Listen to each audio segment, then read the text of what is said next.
You're now listening to the Fullerton Unfiltered podcast. Straightforward, no nonsense business advice. Completely unfiltered. Grow your business. Grow your life. Now, here's your host, Brian Fullerton. Hey, what's going on, guys? Well, welcome to another episode of the Fullerton Unfiltered podcast. It's your host, Brian Fullerton here. Guys, super excited about having you join with us on another episode of the podcast. Hey, we actually have a special guest on the line, another guest interview, and that is with Eric Triplett, the pond digger from Instagram and YouTube. Eric, what's going on, brother? How you doing? I'm doing great, man. It's a beautiful day out here in Southern California. So if you guys don't know Eric, I'd be really shocked, to be honest with you. You might be living under a rock. Eric is just a great dude, great personality, great business guy. We've actually just befriended each other on Instagram over the last 12, 18 months. And he's got a huge social media presence. So if you haven't heard about Eric, I'd be surprised. But just a great guy with water features, ponds. He's grown a huge business.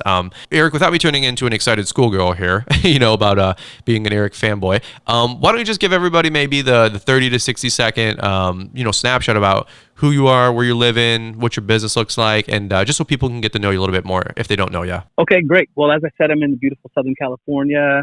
I'm a professional pond builder, and that's how I started out, just building ponds.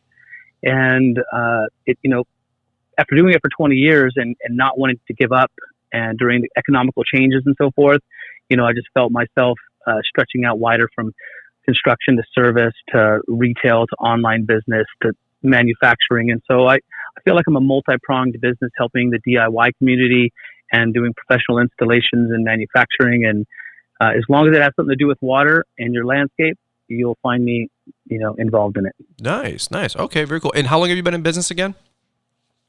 Over 25 years. Wow. 25 years in the industry. Yeah. Well, there's definitely a story to tell there, which is going to be really, really cool. So, again, I'm not going to ramble, much. I want to make sure that I respect your time and your calendar, but we're going to be talking about ponds and business, manufacturing, some social media, just some different ideas that we were talking about. You have your own podcast, so you're really familiar with these kind of formats, and so I'm really excited to interview you and have you just share with my community and our fans and listeners just everything that you've learned in the last 25 years. So I think it'll be really cool. So let's do this. Let's hear from the show sponsors really quick, and then we'll dive right back into it. Have you ever thought about starting your own lawn and landscaping business, but not sure where to start? Look no further than LawnTrepreneurAcademy.com, an e-training website dedicated to helping you start and grow a successful lawn care business. Save more time and make way more money by learning exactly what it takes to grow your business to the next level. Invest in your future by first investing in yourself. Use promo code PODCAST to save 10% on all training programs today at LawnTrepreneurAcademy.com. Now, back to the show. All right, cool deal. So let's start on this whole lineage and this whole story of Eric the pond digger. So what's your story, man? Like I follow you on Instagram. I follow your stories. You have amazing feed, great content, great stuff on YouTube. But I don't know the whole story. And I always like to kind of start like reminisce, right? Like how did you get started in business? Were you, 10, 12, 14, like cutting grass or being the mow guy? Or did you always start with ponds as a kid? Or was this maybe just a business thing for you at 18, 20, 25? How did you get your start in the industry doing what you're doing today? The interesting thing is, I graduated when I was 17, and when I got out of high school, I was like, went straight into working. I jumped into construction. My father was in the construction industry. And so I literally went from, hanging out with the girls in high school to like hanging out with all these construction guys out in the field working, building buildings and stuff. Okay. And, so I got into that pretty heavy, and when I jump into something, I go all in. So, when I went into work, I was like, I wanted the right tools. I wanted to, the right flow to be productive. And so I kind of evolved in the workplace, I would say fairly quickly. By like 19 to 20, I was running crews. Mm-hmm. And so I was doing that, and I was literally the boss of like men that were in their 50s.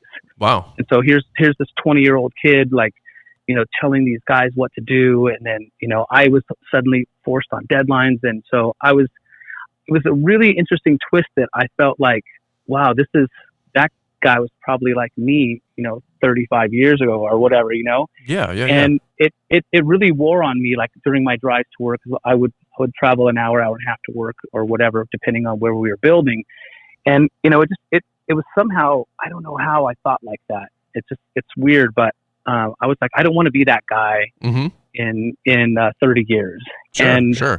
When I was 19, I got an aquarium for Christmas, and it really changed my life. Okay. And like everything revolved around this aquarium and fish, and like how to the life support to make the fish healthy, and I just went crazy about fish.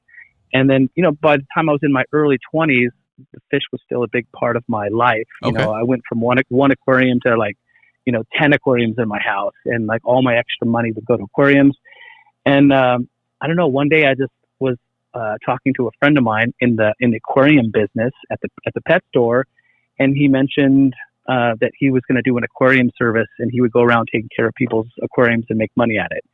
And I was just like, you can actually make money, with fish? And that's when it kind of dawned on me. I was like, wow, that would be a cool business. Take your passion and your hobby and make it a business, right? Yeah. Heck yeah. Yeah. I mean, it's really funny because when I as a content consumer today, I listen to Gary Vaynerchuk quite a lot. And he's always talking about, if you like Smurf it up, you'll make money. And right. So like, I didn't have Gary Vee to influence me like that back then. I have no idea how it happened, but I was just like, I want to do this. This is what I want to make money at. I don't want to be bossing, 57-year-old men around on a roof that don't want to listen to me, So I made this transition in my early 20s and started making money with fish and fish tanks and breeding fish, and I was, of course, it was hard to make money at that time doing that kind of stuff, but I slowly transitioned, and then just as soon as I could, I went all in on it and left the construction business and did aquariums for about 5 or 6 years professionally, making a living and paying all my bills with it. I went back into construction, building ponds, because there was a natural transition from aquariums into ponds that took me from like this individual business owner. I mean, individual like sold like, hey, I go out and take care of aquariums to get money, to like, hey, I'm going to hire a crew and we're going to build ponds again. Hey, so let me ask you this. I know this might sound like a really basic question, but I don't operate in your space, and I don't want to patronize or pretend like I know what you're talking about. What's the difference between like a pond and an aquarium? Is an aquarium like a tank that I see at the SeaWorld, or the zoo, or is a pond is something that's like an outdoor living space and like a water feature that is in somebody's backyard or at a commercial site? Like, can you just maybe probably a simple question here, but what's the difference if you don't mind asking? It is a really good question because the aquarium industry is a huge industry. Like it's way bigger than just ponds by itself. Sure. So when you go to an aquarium, those big tanks, I mean, those are all handled with life support. So it's in a small tank inside your home. There's you have life support either under the aquarium or inside the aquarium or hanging on the back of it, to manage the water. In the landscape, it's the same thing. Like to me, a pond is just an outdoor aquarium, and that's why it was such an easy transition for me to go for it. Right. But, things are managed differently indoors and outdoors, and if you don't know anything about fish, the bigger the water volume, the easier it is to manage. So, for an example, if I say, hey, let's put this 10-gallon aquarium in your house. If you never had an aquarium before, I would be telling you, let's get a 50-gallon because it's easier to manage the 50 than the 10. And the same thing when it goes into the backyard. So now I just have more water. And wow. So that's really cool. Yeah. Well, dude, I'll tell you straight up. Like, I'm a big fan. Like, I love outdoor living spaces. I love anytime I can see water features or ponds, and anytime like there's running water. It sounds really weird, but like if you guys know what I'm talking about, like the drip and like the cascading of water or the flowing of water, dude, it's peaceful. Like, I'm a big firm believer that like human beings can resonate with nature and vice versa. Now, I'm not trying to be a greenie here, but I'm just saying, like, go walk in the woods, man. Go camping, get up north. That's what we do in Michigan. But I told my wife, dude, we go 100 miles an hour. And when we build or buy and do the whole deal with our home, hopefully the next 12, 18 months, I said, shortly thereafter, I'd love to have an outdoor living space and have water features of some capacity, or an aquarium, like you said, or a pond in the backyard. And she's like, why? Because she doesn't get it, which is fine. Yeah. She's got her things, I got my things. But I said, I don't know if you understand this or not, but it's super peaceful, man. It's super relaxing. It's tranquil. It can be tranquil, you know? And so I need that. Like, you know, as a businessman, you know, I go 100 miles an hour. When I want to rest, I need to ultra rest, you know, like, and so ponds are just, you tell me, are ponds a reflection and an extension of like being able to enjoy that peace and quiet? Like, it's relaxing. What's some of the benefits that you've seen for people that get them installed, and what you've been able to sell for your clients? What you just said there is one of the most important things. I mean, the slogan for my company is touching people's lives with water. Oh, and it does move people in the most amazing way. And the true story is I did a pond for this one guy, and he literally said to me, "This pond saved my life. I would be a raging alcoholic. I probably would have died from whiskey if it wasn't for this pond." Because, wow. but, you know, now the pond, you know, when I come home, I just want to get out there. I'm not just sitting in the house. I mean, this is a true Feed my story. fish. Yeah. Yeah, he's like, I want to go out there in the morning, and I want to see it, and I want to go to work, and I'm already thinking about, hey, I want to go home and relax by the pond and trim some plants, and it's like a therapy. Right. And I have another dear friend of mine, and but when I first met him, I helped him with his pond, and he said I probably would have killed someone if it wasn't for my pond by now. He's really high strung, like kind of, you know, crazy contractor, and he moves really fast, and he's one of those guys that just gets upset about things. And he said the pond literally changed his life. He's like, I think I was ready to kill people. I was so therapy. uptight. Mm-hmm. Yeah. And now that the pond's done, he's like, I just want to be outside, and just being outside alone and having the sun and the vitamin D hit your body. And like, you know, it's an amazing thing. So, right. Well, it's funny too, it doesn't take a lot. No, and that's the thing too. Like I told my wife when we like going on walks. Like, the older I get, and the more like life continues to compound, you know. And it's just life, dude. It's not bad. It's not good. It's just life. Life is good. But yeah, like when I get home, you know, 5 years ago, 10 years ago, if you would have told me, hey, let's go for a walk with our dog around the block, I'm like, dude, shut up. Like I ain't got time for that. Yeah. But dude, as I get older, and I just had my friend Mike Bedell, he was on my podcast, and he goes, no, dude, like running my company a little bit more lean, a few less employees, it helped save my life. He's like, I didn't want to die of a heart attack on a job site, you know? And because there's a lot of stress, man, when you run small businesses like we all do. A lot of you guys listening to this run a small business like I do. And so whether you walk the dog or you go to the gym, like take time for you. Like there's been so much conversation and study about like mental health and you know, just being healthy and taking time. Like money will always be there. Like you can always do business, right? But you can't do business if you have a stroke or a heart attack. When you're 19, 20, 21, you're like go and you eat Taco Bell. But dude, like I've had friends on my podcast say like, hey dude, if you're like 30, 35 and you know, you need to slow down, man. Like you do not want to have a heart attack or a stroke. And so ponds and outdoor living spaces and going for walks and working out, like the older I get, man, the more I make sure to incorporate that stuff into my life, you know? So it's super huge. And that's why I'm a big fan of like ponds and water features. So so did you decide as you're getting older, you're in your 20s into 30, you decided to make a go of this? Is that when you decided to really brand yourself and your business as the pond digger and create these cool custom outdoor water features and outdoor living spaces and ponds? Or what was your take, or what was your idea or vision for the company? Was that kind of birthed from there, or was that like an evolution? It was definitely an evolution. It's definitely an evolution. And when I was coming up in this part of my business, in the ponds and stuff, you know, I fell into aquascape. I learned a ton from the aquascape community. Sure. And in the beginning, you know, 2003, I was spending a lot of time with a lot of contractors from across the country. And I remember a good friend of mine still to this day. He's not doing ponds anymore. He's older and retired from ponds, but his name is Kenny Floyd. Okay. And he started talking to me about, hey, you know, branding and all this stuff, and you got to brand yourself and personal branding. And this was early 2000. It might have been 2001 or 2 when we were talking about this. And in 2003, I started getting serious about branding, and that's when the Pond Digger came out, and I took a personal branding course. And you might find this interesting. So I love the fact, I love Brian's Lawn Care Service. I love it, Sure. you know, Sure. because it's a personal brand. It's about Brian, you know. If someone says, who takes care of my lawn? It's Brian, you know. Right. So it's not, you know, lawn care, ABC Lawn Care, you know, it's Brian does it. So it's the personal branding part of my business was really important. So I started the Pond Digger as my construction company.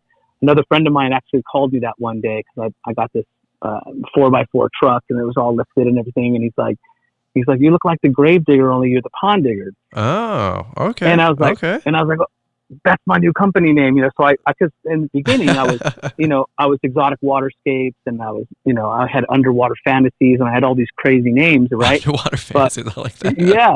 So I mean, as I was coming up, I was just a kid trying to come up with a cool name, you know, Exotic Aquatics, Exotic Waterscapes. So I was playing with all these names and transitioning, but right. So I still have Exotic Waterscapes as my like retail and wholesale division and manufacturing company is all under that one umbrella of Exotic Waterscapes. But in 2003, branding is, back to your question, is when I started to go, hey, I'm going to do the Pond Digger. Mm-hmm. And I remember I did I took a very expensive branding course. And it was a personal branding course, not just branding. And the teacher in there told me to change the name of the Pond Digger. And it was a big deal for me because I'd probably already been promoting the brand for about a year and a half, which it's not that long. It takes a long time to develop a brand, but it was about a year and a half into the Pond Digger. And he was like, you need to change the name of your company. I want it to be like Eric's Design, blah, blah. I don't know. I don't remember what he was trying to tell me to do, but you know, it was a 3-day course. And the first day he told me you need to change the name of your company. And I was really emotionally scarred by it. I was like, I don't want to, I don't know what to do. And I remember going home that night. I didn't sleep very much. Mm-hmm. And I literally stayed up all night and I created this punch list of why I thought it was a good idea for me to keep the Pond Digger. Okay. And this was I think his name was Peter Montoya. And I think that's the name of the branding company. I have to look it back up. It was over 20 years ago, but sure. He was like, so I made this punch list. It was like 3 or 4 pages long. And I have goosebumps telling you the story right now because I walked up to the front of that class and I set this paper on his desk and I was like, look, I stayed up all night. This is the reasons why I think I should keep the Pond Digger and make it my personal brand. Please look at this. If you finish this paper they're just punch lists. It was just like a bunch of reasons, right? Yeah. I said, if you go through these reasons and you still want me to change the name of my company, I will do it today. But I want you to look at this first because I have a lot emotionally invested into this, and I think this is how it's going to pan out in 20 years. Okay. And he read it and he's like, okay, Pond Digger, that's the name of your company. I'll be good with that. And I was like, yes. Nice. Yeah, it was a really cool experience. So that from there, I worked at it, you know, but it takes decades to really carve it. Well, maybe faster today. Well, let me ask you this, if you don't mind me asking, because we've never really talked about this topic on my podcast here, but I've done YouTube videos talking about how to name your business. Like seems really simple. Like you're like, well, my name is Tom, so Tom's Lawn Care. However, there's so much case study and so many things I could tell you about why you should maybe evaluate naming your company Tom's Landscaping Services or Tom's Property Management, or if it's Tom Brown, hey, it's Brown Property Group or Brown Property Management Group, right? Like so you already know what I'm trying to ask and say is dude, spend 5-10 minutes on this because this is super huge. Like, you don't just make a name and it's Brian's Lawn Care. Like, I was actually Brian's Lawn Care. Brian's Lawn Maintenance is not overly thoughtful because I started 12, 13 years ago, and I was at the our county registration, city offices. I wanted to go register Brian's Lawn Care as a DBA, $15. I remember like it was yesterday. And the lady, the clerk, she was super nice. So she goes, well, that name's already taken. Consider something different. It's an hour away. So I'm like, I don't want to go back home. So I'm like, what? I'm like, well, I do maintain. She goes, what do you do? I go, I maintain people's property. She goes, well, let's try Brian's Lawn Maintenance. And I go, okay, like that was really the breadth of my thought, right. There was no color schemes. There was no red and black. There was no, like you said, slogans or, statements or sayings. There was no branding. There was no colors, I always tell people, go type in psychology color wheel on Google and learn psychology, learn color. So Spend 5 minutes here, if you don't mind, because what was your reason for wanting to create branding? Was it to be more, here's maybe a tee up, was it branding to be boutique, to charge more, and to evaluate or elevate your services, or was it just something you want to do is create an identity, an extension of you? Like, no right or wrong answer, but I'm sure you got 5 or 10 minutes. You can give some great thoughts on this one, some insight. Well, I want to first, before I dive into that, I want to tell you today, I told you it's taken me decades to create the brand and kind of become who I am, where I'm at, but it's become exponentially easier to do. And my brand has grown exponentially in just like the past couple of years because of social media. So I do believe it can happen, not necessarily overnight, but it can happen very quickly, in a broad scale, with social media, and TikTok is so blowing up as fast as it is.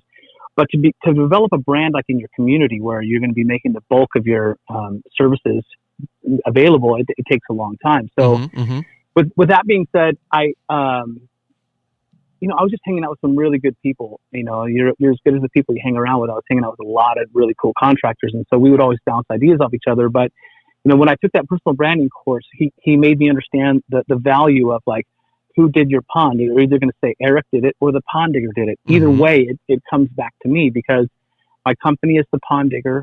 I am the pond digger. My truck is the pond digger. I still drive a lifted 4x4, with 37s on it, and go down the street and it's all logoed up and people go, well, there goes the pond digger. So right. It is this point like that. But where you're going at is like, I do think your name could tweak a little bit, and it's probably a good time to transition in your life with the way you're moving. But like I was just at a water garden expo, and I was actually there last week, but I remember a year ago I was there having some long conversations with guys getting ready to start their business, and just like my very first company name was called Underwater Fantasies. Okay. Exotic Aquatics was taken, and so I couldn't take it, and so I just thought it'd be cool, I was thinking of these crazy names. But so I was talking to this guy out in Oklahoma, and he was like, hey, I want to be, such and such, like something crazy, like Underwater Fantasies company, right? And his name's Devin Abney. And what a cool name. I mean, I think it's a sexy name, right? And I'm like, well, it's a great name. Let's do like, Abney's water features at Abney Design Group, or because he wanted to do landscaping with a focus on water features. And so, I had a long conversation with him at the table, and, he went from going to be called, Shawnee, Oklahoma Water Feature Specialist Incorporated, to Abney's Design Group. Okay. And I was like, it sounds so clean. It's so professional. It sounds, corporate, but still attainable. It still sounds like a local boy. I mean, and he's a firefighter on the side. And I'm like, dude, like, that's branding huge. branding yourself personally. You can't be called Shawnee, Oklahoma's, water feature specialist, owned by a firefighter. That helps, but be Devin Abney, the design group / firefighter. And I'm like, dude, on your card, I would put, I'm getting goosebumps telling you this right now. I was like, on your card right now, I wanted to say Abney Design Group across the top. I wanted to say Devin Abney on there, and I wanted to say first responder as your title, not the CEO, not, pond specialist, not designer. I wanted to say first responder. And then you could put, fire, owned by a firefighter or something like that. And I was like, it's such a beautiful thing. People love first responders. They're going to tie to it. It's going to feel really good. And so I had a really fun time helping him design the name of his company and help promote his personal brand. And it's huge. It's huge, because here you've got a lot of momentum with Brian's Lawn Care, right? But lawn care kind of pigeonholes you into something. Now you're helping people start their own companies, start their own businesses, and here's how it's really easy to explain. So Brian's Lawn Maintenance is just my name, right? But now the brand of Brian's Lawn Maintenance. If you think Brian's Lawn Maintenance, here's what I've spent 4 years doing: is when you leave Brian's Lawn Maintenance, you're going to feel clean. You're not going to feel dirty watching some of our content. There's no swearing. There's no this. There's no that. Generally speaking, you're going to swear. No, you can swear on this. This is unfiltered. So that's, but that's the Fullerton Unfiltered brand, man. It's unfiltered. Okay. So totally. Yeah. So great question, right? So you're going to feel encouraged. You're going to feel uplifted. You're going to feel inspired. You're going to gain some knowledge from something. Like if I said, hey, what do you like about Brian's Law Maintenance? Like, I feel good watching his videos. Well, that that feel good feeling is part of the brand that I'm trying to build. A really simple one, this kind of might be just funny because I grew up in like the 90s, with wrestling, but you look at like Dwayne "The Rock" Johnson. Okay. Dwayne "The Rock" Johnson. Did you see? I even like subconsciously just spitted it out like that because he's the most electrifying man in show business, right? Like we still talk about him 10, 20 years later. And, you look at his movie roles, right? Like Dwayne Johnson he's just an actor, right? He's an actor. He's an entertainer, if you will. But the branding is The Rock. And you think The Rock, it's like you go to WWE, people didn't come to see Dwayne Johnson. They came to see this alter ego, this dude. So I guess just really layman is like you're Eric Triplett, but the branding, the persona, the alter ego is boom, you got the pond digger. Like Casey Neistat would always used to say, I'm a big Casey Neistat fanboy. Who isn't? When you're trying to create content. And Casey Neistat, people would always say, why do you wear your black sunglasses in your videos? And he goes, because when I wear the black sunglasses, like I'm full embodied of what you guys believe, this ideal of Casey Neistat. It's my brand. It's this weird brand that I've developed. So like every video for 200 video or 2 years straight while he's daily vlogging, he is branded with the glasses. People would see him without the glasses, like who is this character? Like, dude, it's the exact same guy, but when he puts on the sunglasses, he's Casey Neistat YouTuber, and so this is maybe like more 202 stuff. It's not the exact X's and O's you need to worry about as you're just in the beginning. You need to make sales and get your business moving. So but here's the deal. What Eric was saying is so true. Like start looking at color schemes, start looking at branding, start looking at. Do you want to be a professional image? Do you want to be a more grungy image? Like there's guys that do excavating and land clearing and they're like the dirt this, the monkey that, but the dirt monkey, all that stuff. Yeah, it's by design, it's by branding design because here's the deal. Here's just one thing I know, Eric, and if you want to speak on this, open forum, is that I know that when you become a boutique. And boutique doesn't mean like, pretentious, okay, or exclusive. It just means when you become in demand because you create this brand, like people tell stories about you. Like, for example, somebody wants a pond in your neck of the woods. Well, you can go with ABC Design Group or the Pond Digger. And people go, the Pond Digger? Who the hell is that? You're like, oh, dude, you need Eric. Well, what do you mean? I got this design group. They're going to do it for $7,000 or $17,000. No, dude. Like, trust me. I'm sure they do good work, but you need the Pond Digger. This is what this guy does. This guy's ponds are this guy. Well, okay. Well, so you come over and you do a bid for $25,000 in this analogy. The other guy's 17. Well, because of this persona, this personality, this branding, this boutiquiness, you get Eric. Right, you're charging $8,000 more, and people are like, well, that just seems like whatever XYZ. Hey, here's a tip: Louis Vuitton bags. My wife has a few. Praise Jesus, because they're super effing expensive. But here's the deal. Right. Here's the deal. Louis Vuitton bag, like okay, I know women will fight this to me to the end of the world about the quality of the leather and the stitching and the metal, right, Eric? But dude, at the end of the day, a $50 bag of leather is the same thing as a other bag of $50 of leather. I know women. My wife would fight me to the bone right now on this one. Okay. But I'm a dude, and that's just how I look at it, right? And she's like, well, what's the difference between a Corvette and a Lamborghini? So she's like, they're both race cars, right? I'm like, no, a Lamborghini this, a Lamborghini that. And she goes, you're so convinced on that brand, but you're not convinced on my brand, but you're not supposed to. You're not a girl. So can you speak to that a little bit more? Is this making sense? Am I making any sense here about branding? Like how you can charge more, make more? A Louis Vuitton bag's $1,300, bro. A Michael Kors is $200. So same leather, arguably, but branding. Well, I got to tell you, I'm on your wife's side for sure because there is some other stuff, but I mean, the branding allows you to sell it, because topically you can see a pond and maybe one looks a little bit better than the other, but there is some under the hood kind of stuff that can go on that I do like to offer.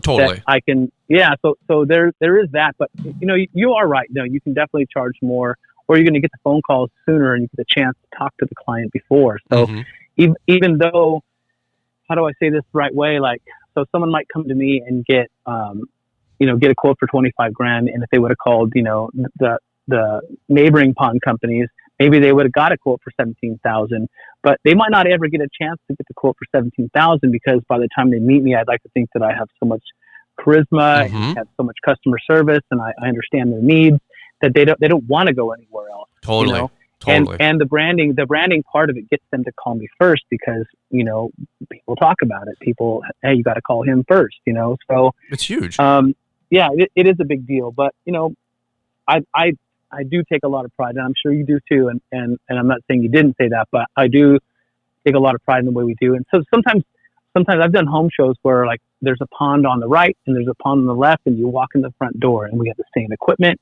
We have the same rock, you know, the same aquatic plants and so forth. And I remember this was a really proud moment for me. Like people would walk up to one and people would walk up to the other. And my partner and I that were running the booth, we would watch people, and you know, like some people would walk up to mine and they'd walk up to the other booth and they would just like, it's water and it's neat. It sounds beautiful and there's a fish, and then they walk away and like that person doesn't get it. But then the next person walks up and checks both ponds out. But this one person came up to me and they're like, I know these ponds look really close to the same. I don't know why, but I like your pond better. There's something about a detail to it, you know, and that's the detail in the stitching in the Lamborghini versus the Corvette or whatever. So some people do see that stuff, and that's always fun to me. Well, you know, and that's the thing too, that Eric, correct me if I'm wrong, but you've been doing this for, you know, probably twice as long as me, and you've seen a lot of people come and go, a lot of things work, some things that don't work, right? But it's funny, I became a lawn care guy, but somewhere along the way I had to become a businessman. And businessmen and entrepreneurs, hey, one hat you have to wear is sales and marketing, dude. And branding is a extension of marketing and advertising. And so there's these little psychology things you have to learn, which is just crazy. But you know, I'm not the best lawn care guy in town. I do not cut grass the best. I've never professed that. I always say we're an A-. We do a really good job. I'll be honest. Like we're a banger job. But I wouldn't say like I'm, you know, crazy good. Okay. Like we do a great job and we're out. But here's the deal. If you type lawn care, where I live in Wixom, Michigan, my name comes to the top because I became a marketing expert, and that includes SEO, right? If you think lawn care, Wixom, Michigan, you're going to think red truck, red trailer, Brian's Lawn Maintenance. If there's a conversation on somebody's outdoor patio with a neighbor and they go, yeah, we're considering getting lawn care service. Hey, you need to get Brian. You know what I mean? So like these are the kind of conversations you try to build over, and it takes time, takes 2, 5, 10 years for that to permeate. And so I don't want to beat a dead horse here, but we haven't really talked about branding and marketing on any episode, surprisingly, which is really cool. And that's what I am. Like I'm not actually the best YouTuber, believe it or not. Go figure. You know, here's a shock. But my YouTube channel, I've created a really good brand. I feel like a decent brand. I say that humbly, but that's the idea, is that I'm trying to create this marketing and branding machine that is so beyond just me teaching you guys how to cut grass, right? Does this make some sense here, Eric? Because I think that you've done the exact same thing with everything I've seen. Like it's all cohesive. It makes sense.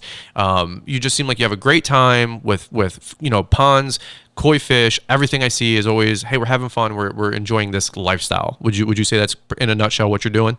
Yeah, for sure. I mean, I still love the pond aspect of it. And, you know, while I'm, you know, the CEO of my manufacturing division and the company and all this stuff, you know, I still get out in the trenches and my hands are still rough and my shoulder hurts because, you know, I was pushing hard the other day, like actually physically building a pond with someone. Sure. And so like, I still love that aspect of it. You know, I love the aspect of marketing, branding. I really am fascinated by it and I love it. So, you know, a lot of times people are like, why are you still building? It's like, because I really like it. Like, I don't really like business. I don't like looking at the P&Ls. I don't like, I don't like paying taxes. I don't like answering phone calls. I don't like, you know, well, nobody likes paying taxes, you know what I'm saying? So yeah, but I'm just kidding. I'm just messing. But that's the part of, I mean, I'm not a businessman. I don't really care about it. And I have other friends that are in business that, you know, they probably couldn't build a pond to save their life, but they're running an amazing pond construction company and they're running the divisional, the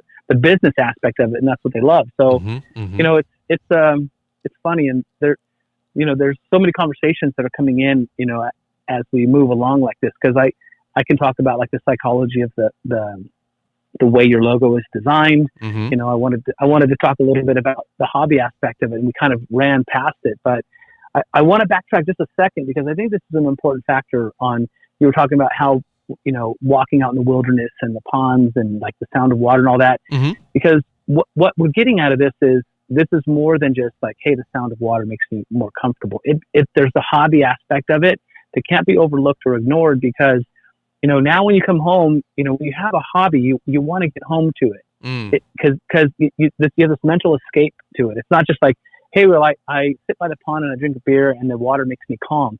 It's more than that. It's like, hey, I got this special plant and I got this rare water lily, and I can't, and the bloom's coming up, and I've never seen it before, and I paid extra money for it because it's part of my hobby. And one of the other things is, you know, we went from aquarium hobby, which is a huge hobby. I mean, it's a very large hobby, and then goes into ponds, which is a smaller hobby. But then bird watching is one of the all-American greatest pastimes, where people love that, and they travel all over the world to see a new bird. But like a small water feature that could cost $1,000 with water trickling over a rock, all of a sudden brings birds into your backyard that, you know, you never have the opportunity to see in your town or in your community, because you can't even offer them the right seed to attract them, because they're eating berries that they can only find on a certain tree in the, you know, in the wilderness around you. But as soon as you drop off a little bit of water in there, every bird needs to drink water. So all of a sudden, you know, these passage birds coming through the property stop for a sip of water, and we've increased species sightings in people's backyards just by having a small, really inexpensive water feature. Sure. And that hobby aspect of it is part of that really compelling reason to have a small water feature or a large water feature in your backyard. Well, you know what it really all encompasses. What I hear what you're saying, and what I think you're also saying too, is you're increasing the customer satisfaction. I mean, like, you're increasing the customer experience like tenfold. I think that's incredible. There's 100%, man. There's so many folks that I know. One guy, he installs patios where I live, but he always he has this thing with hummingbirds. Like, he loves hummingbirds, and it sounds so weird, but you guys understand. Like, we're business people too. Like, you gotta, you know, make sure you're always thinking about the customer. Well, everything he does with his backyard patios, he always has like these hangers and these bird houses and hummingbirds, because he creates this like little outdoor space. And it sounds kind of weird and kind of hokey pokey, but I've really started to come to appreciate this stuff too. And I totally understand how like the 40 to 50 plus crowd wants to escape and, you know, like you said, have this little Pollyanna area of their backyard. Well, I have so many customers that I come around and they're gardening and they're enjoying like their outdoor living space with hummingbirds and their feeders, and they get all excited about it, and they tell me about all these stories, and like, you got to put the bird feeders out within this 2 week, or the hummingbird feeders, right, on this 2 week window.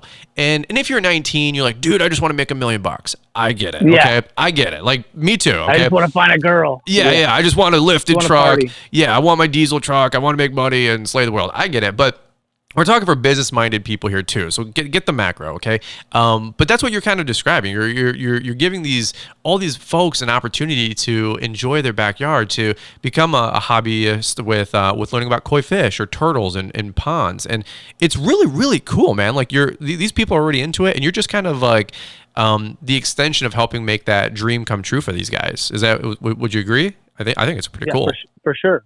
Cool. For sure, but see, sometimes they just want a certain aspect of, like, they want a pond in the backyard, but they had no idea it was going to attract these, you know, beautiful songbirds and hummingbirds, like literally bathing inside the waterfall and stuff. So I'm building a pond for someone who's into turtles, but they don't even really care about birds. And all of a sudden the pond's done, and now they love birds. I love it. And so now, so I love it.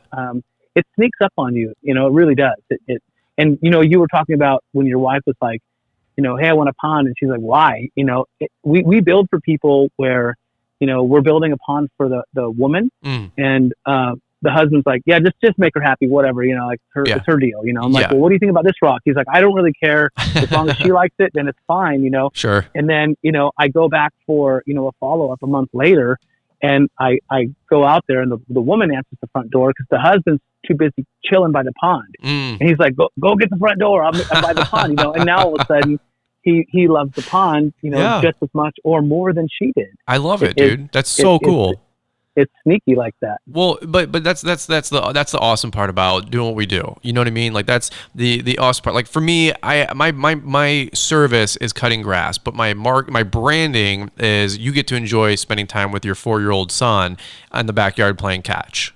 Like Right. what product do I really offer? Like that's what I really think is cool, is that I did a video on this a while ago called what product are you offering? And for me, I don't sell lawn care, bro. I sell time with your kids in the backyard throwing a ball. You know, that's what my marketing is. That's what I speak to. Like, hey, we give you back your free time, which is really, really Beautiful. cool. And that's exactly like, so that's marketing and branding. So, it's so funny, dude. Like the reason I love doing these podcasts is everything is completely unscripted, unfiltered. I'm being totally honest with you guys. Like this wasn't even, you and I talked for a half hour, bouncing ideas back and forth. We can talk about this, talk about that, just so we have some general ideas. Nowhere came up was marketing and branding. And we just talked about it for the last half hour. And I'll tell you what, some of the best content I've ever recorded doing a podcast. So thank you for sharing some of your insight and mindset on this, because I think it would really, really help folks as they continue to grow their business, over the next 5-10 years and they get bigger. So that's just a super good part of the conversation. Well, let's do this. If you want to transition here, one thing I want to talk to you about is literally the X's and O's about your business. I'd love to hear, you've grown a really decent sized business. You've been doing it for 20, 30 years. There's a lot of lessons there that I don't want to skate over. I also want to be super respectful of your time. So we got about 20, 25 minutes left, but let's talk about your actual company. Maybe, can you continue on the story and the lineage of you're going into your 20s, your 30s, and you're growing this company. Where are you guys at today, and what are you guys still focusing on? And then maybe part 2 of that is maybe the manufacturing side of things that you decided to take over, probably for quality control and building some things that you needed that were a little bit more niche, right? So can you speak to how you grow your business, where you at today, what are you guys doing, residential, commercial, and then maybe how you also handle the manufacturing side? There's a lot of topics you just mentioned in there, so we can go. Sure, all in 21 minutes. No, just kidding. 21 minutes. Get it done. No, there's maybe an interesting transition right here if you want to take a breather, but take a sip of water or whatever you want to do. But yeah, I'd like to tell you how. Yeah, we're good. I'd like to tell you how cancer changed my life and the way I run my business today. Oh wow, okay, sure. It's a kind of a big deal, but go for it. In 2015, I was diagnosed with throat cancer, and that was probably the time where I had my biggest crew. I had guys who were with me for 14 or 15 years. And, I had a great team, and literally, like when you get something like that and you're in your 40s, you're like, wow, Wow. I literally thought like I was going to die, so holy cow.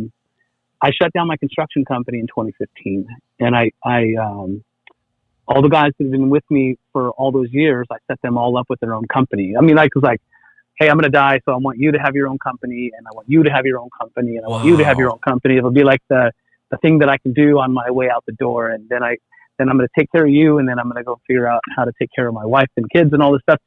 So like it was a really interesting point in my life, but I took 2 years off of construction, and my business kept going because I do have a good team. I have a great staff, and we kept manufacturing. We kept helping DIY customers with pond kits, and I didn't have to do the daily stresses of, hey, it's like the trailer's screwed up and I got a flat tire and someone called in sick, and the stresses of going to the job site and making sure things are executed correctly and the customers are happy. That was a big stress point. Mm-hmm. And so, I took 2 years off, and in 2017, when I was healthy, and the doctor's like, hey, you look great. Why don't you go back and take over the world again? And I was sure. All right, cool. So then I basically had to rebuild a construction company in 2017. It took a while. I had to recruit men. I had to recruit, guys, and I had to train, and I had to, get rid of guys and hire again and train again. So, the past 2-3 years have been all about training and rebuilding a crew. And I feel like today I'm in a spot where, I have that crew kind of built, and they're more self-sufficient now. So It's like I'm in this fun part of my business transitionally where I can take a step back because I've worked so hard to train a new construction team that's world class. That's the thing, because when you come out and you're the only talented artists on the team, and you have to take away to teach them. It's a tough thing. So, now I feel like I have a world-class crew underneath me again that I can, line out, and then I can go do other things, and I can focus harder on either manufacturing or sales or anything like that. So, and sometimes I just don't want to push as hard because of what I went through. It's like I'd rather go horseback riding with my wife, or so it's not 100 miles an hour for me anymore. Like you said, hey, we're running 100 miles an hour. It's like, right. I want to run like a solid 86 miles an hour, and you know what I mean. Super smart, and that's fine. Yeah, I agree. and then people see like what Elon Musk does, and I'm like, don't do that forever. Everybody wants to be that guy right now. I'm like, I'm a big pace. Consistency is key to me more than your velocity at it. So go ahead. Anyway, sorry to interrupt. Just that'll pay dividends in your health. So go ahead. Well, I do think that me being in the field as long as I have been helps with my branding, because when you do mention Pond Digger, he's still in the field, it ties together, right? If you're talking about the pond digger, it's like, oh, he hasn't even built a pond in 6 or 7 years. He just runs around and either vlogging or whatever we're doing. It's like, well, you know what I mean? It's like there is that boutique part of it. It's like, hey, he is still the craftsman. He is still training. He's still teaching. So he's still putting his signature on ponds. Even if I have my crew out there, I go out there and maybe help train them on the waterfall just to make sure it's just nice. Sure. But I passed the baton though, I was going to say, you're in a different season. You're in a different role. Like that's, come on. You're not 21 anymore, right? Or 31 anymore, right. With all due respect. So it's like, yeah, dude, you are in a different season. You've earned it, by the way, you cut your teeth for 25 friggin' years, so I think you're in a great position, man. I'm super proud of where you guys are at, not that you need that, but it makes sense to me. Yeah. So where I am at it is I feel like I'm in a position going into 2020, and I got to tell you, like, it's only been, we're recording here in February. In January, I got a clean bill of health again. Wow. As I'm going into as I'm 5 years into from when I first got diagnosed. You still at the beginning of the year you feel like, hey, I got to go get my checkup. I hope nothing flares up. I'm nervous. But, so going into 2020, I was like, I wanted to hit it so hard because I feel like I have, a lot of talent underneath me now. Sure. After training.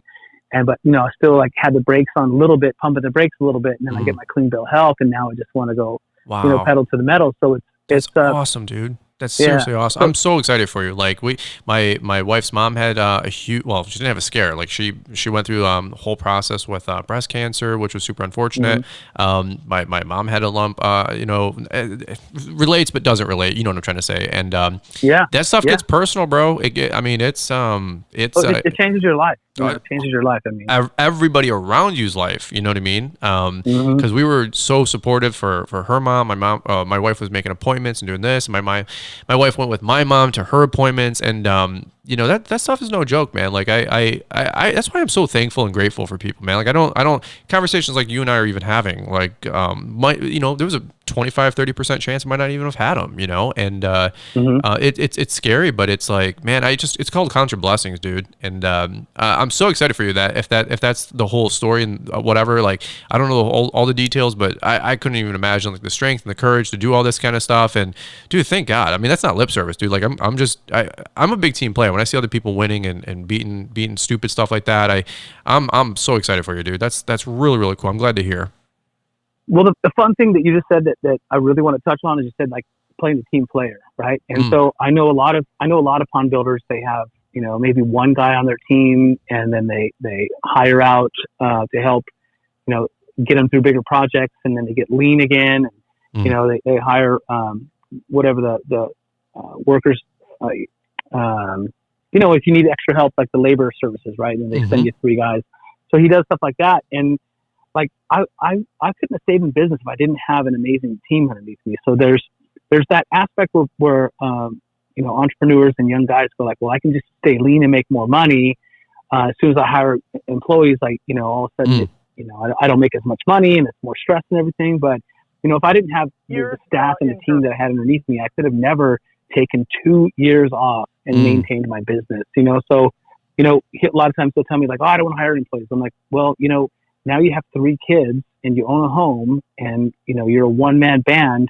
What happens if you get cancer? And he's just like, oh, well, yeah, I didn't think about that. Right. Team playing is so important to me, and it's as stressful as, running 10 people can be. 10 people is just not that many, really, when you look at it, but when you run 10 people, it could be super stressful and challenging, but in the long run, that team is what can, help you sail through something like that, That's huge. And now that I got the clean bill 2020, and I have a talented staff on my construction team that's pretty self-sufficient, now I can focus more on branding Helix. Cause I mean, Helix is our manufacturing company where we make pond equipment. Yeah, please talk about that. That's huge. I mean, if you're gonna install these ponds and aquariums and water things in the backyard, then somebody's got to be making the products and the materials. And I saw Helix all over your Instagram. I never really quite understood what it was, but again, I don't operate in your space. But yeah, pray tell, like that'd be awesome. So Helix is our pond equipment, and we released it in 2012. I was thinking about it in 2010 when the economy was pretty rough, and 2012 we released it, and it's been really well received. We have support all across the country. We have contractors that use it, and stores are selling it, and so it's been really cool like that. But I don't push that hard on it. If people call me up and go, hey, I'm thinking about have Helix, sometimes they have to jump through hoops if they want to be in that wholesale division part of it or the retail division of it. It's like, I'm not just running around trying to get it in every, in every store and in every place. It's kind of like our specialty piece, and the contractors that use it, it differentiates them from, the rest of the country who all use the same brand, all the same equipment or, something similar. Over the past, in 2015, my Helix was only 3 years old. It's still an infant. I mean, at 8 years old, I still think the company is in its infancy, right? So, at 2015, it took me a couple of years to recover, and so it's kind of just been in this cruise control thing, and I haven't even pushed it that hard. And I think in the long run, it's my long play. Okay. As I make 52 later this year, I can't be in the field slaving it out all the time. Sometimes I just got to work with my brain. Right. And so, dude, no, that's awesome. That's really cool. Yeah, I'm all about that hustle, dude. So I got 8 years of branding that company, and the beautiful thing is, the Pond Digger brand is stronger and more recognized than Helix, but now the Pond Digger construction company is using Helix as a brand influencer.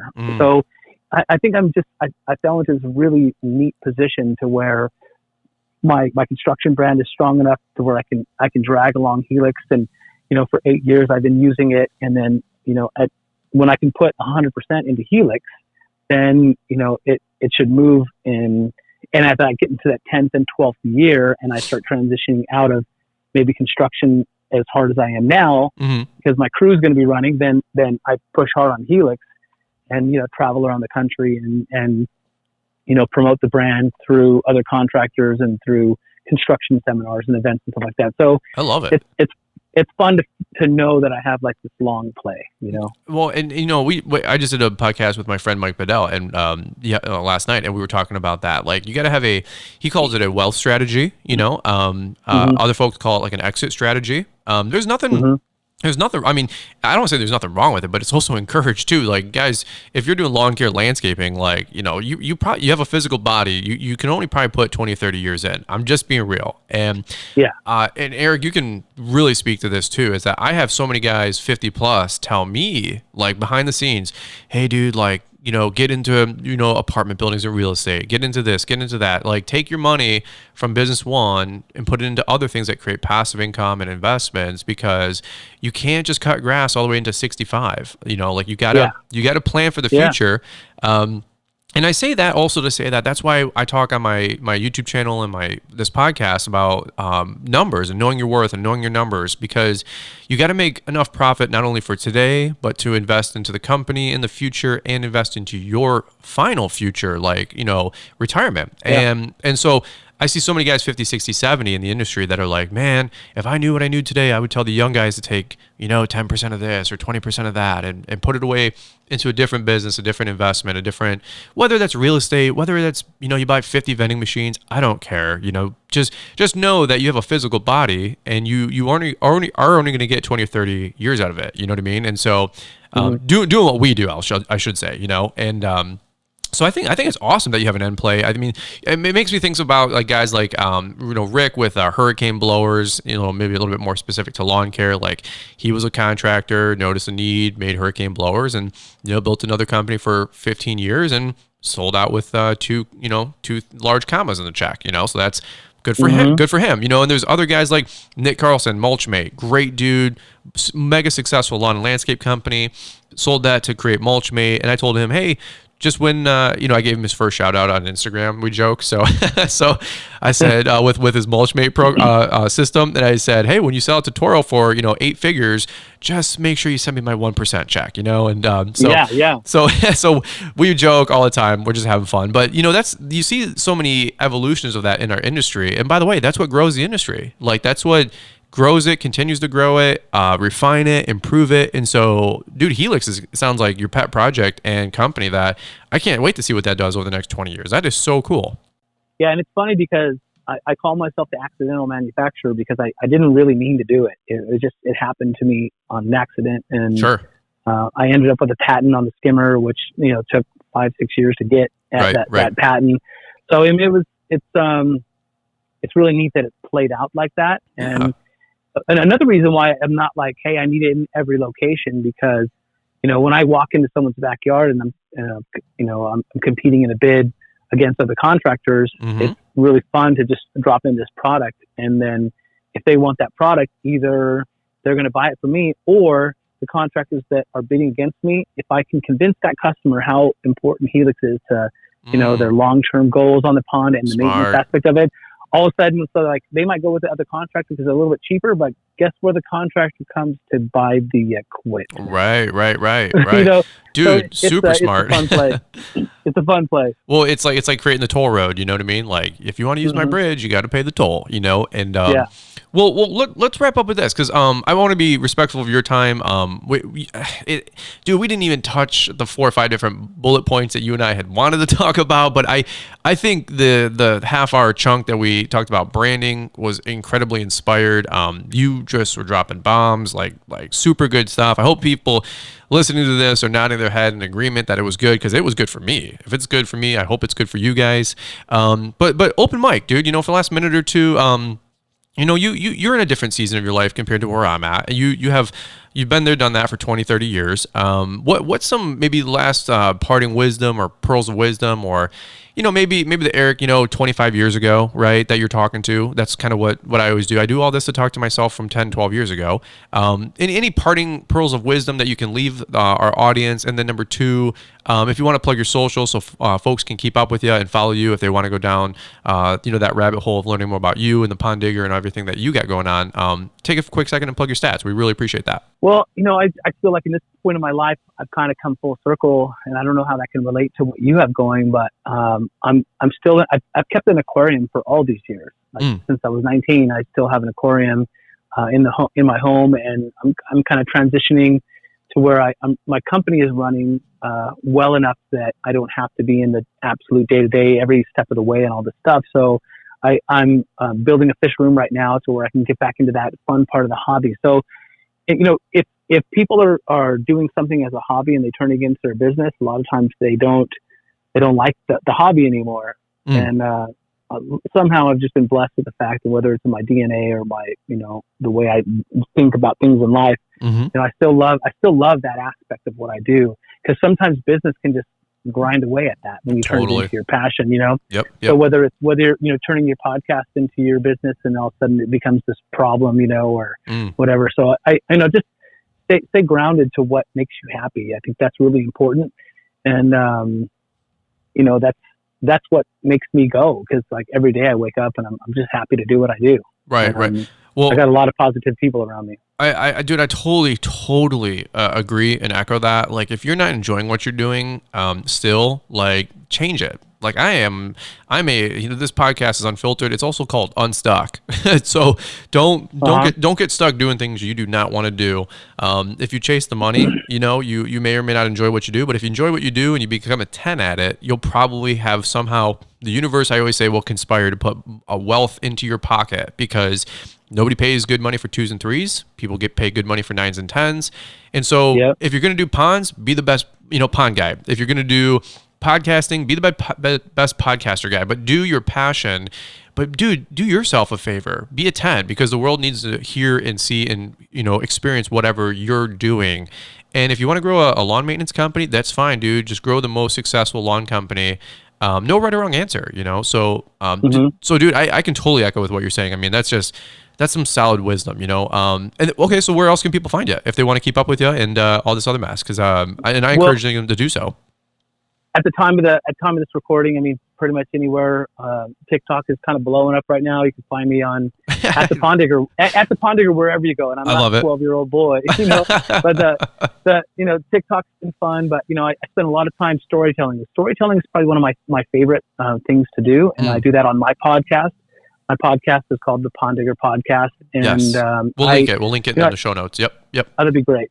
I tell stories and of successes and failures in all the platforms that I do. So, currently I spend a lot of time on Instagram stories. So like I might not post pictures as much as I like, but stories you might get, a 5-minute story every single day from me, in these 15-second increments, because I do enjoy telling stories. But Twitter, all the YouTube, everything's the Pond Digger. That's been my brand for 20 years. So luckily it's easy to find me on everything, on all those platforms like that. Dude, this has been good. Well, I super appreciate it. I've been following you for, I've probably followed you for 3 or 4 years, to be honest with you, since I've been on Instagram. We've interacted back and forth, shooting DMs, maybe last year and a half.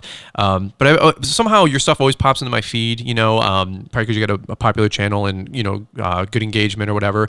But your stuff's always popped into my stuff, and I'm always like, I want to learn about koi fish today. I have no idea anything about koi fish, but I'm like, this looks cool, it's fun, and it's something different.